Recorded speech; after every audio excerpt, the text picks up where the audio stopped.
want to have a criminal record over Mario.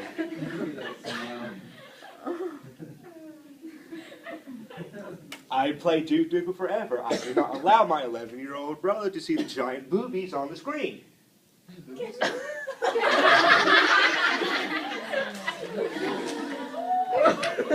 There's a big bold rating that says this is rated M for 17 years old and up. How old are you? I am 17. I can legally buy and play video games. I can go to GameStop and say, I want this, I want to see all the nice boobies. I know what I'm getting into. That being said, counter-argument, I don't like players who buy Call of Duty just because it's shooting. Oh, it's rated M, it must be good. That does not mean anything. And, okay. Can I get to the quote now? Oh, no, I cannot get to the quote yet. Next, video games are a form of free expression. I have the right to go down and buy a video game. Why can't, how do I put this?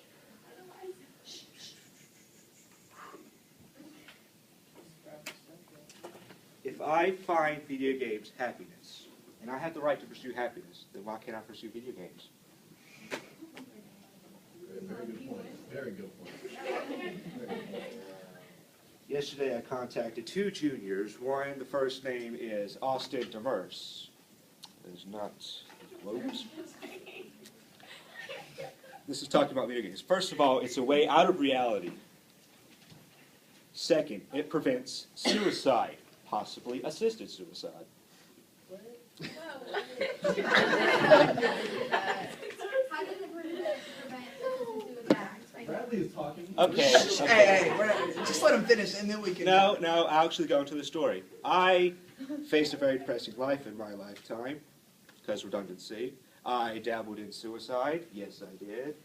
I've actually thought about killing myself before, but little Pokemon, little Mario kept me from doing that. Do you really want to ban that? Ban what I find a way out of reality, a place of enjoyment and peace out of my life? Do you really want to take that away from me? Yeah, that's true. It's just like marijuana.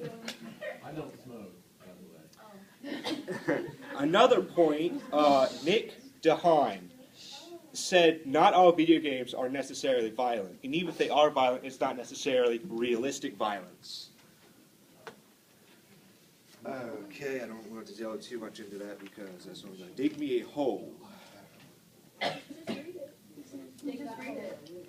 Okay, so one main question from me is, in a hypothetical world, if we actually do ban or illegalize video games, what happens afterwards? Do I pay a fine just because I happen to like jumping on mushrooms and kicking turtles? Do I go to jail for shooting someone in a fake video game? That's my question. What if it ends up causing cancer? Because radiation.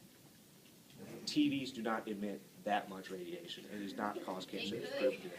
Okay, I've been playing video games for 14 years. I don't have cancer. It might happen in about 3 or 4 years. You don't get cancer. And I know what I'm getting into when I play. Look, there's also warnings that says they cause seizures. If they put the warnings, then they're completely fine.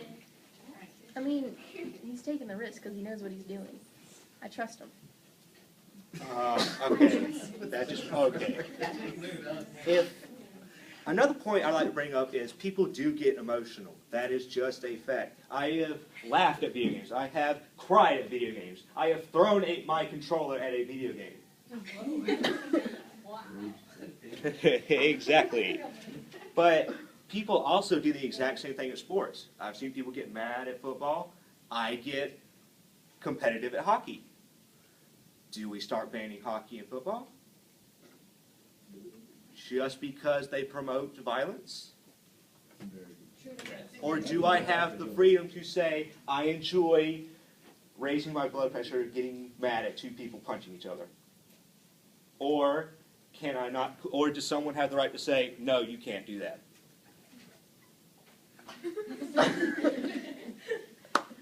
I'm not saying you can't say that you don't like video games.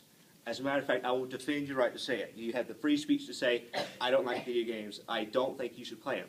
But when you come up to me and say something completely ridiculous like, you should not even look in the vague direction of video games, or you worship the devil because you play Duke Nukem, that's crossing the line.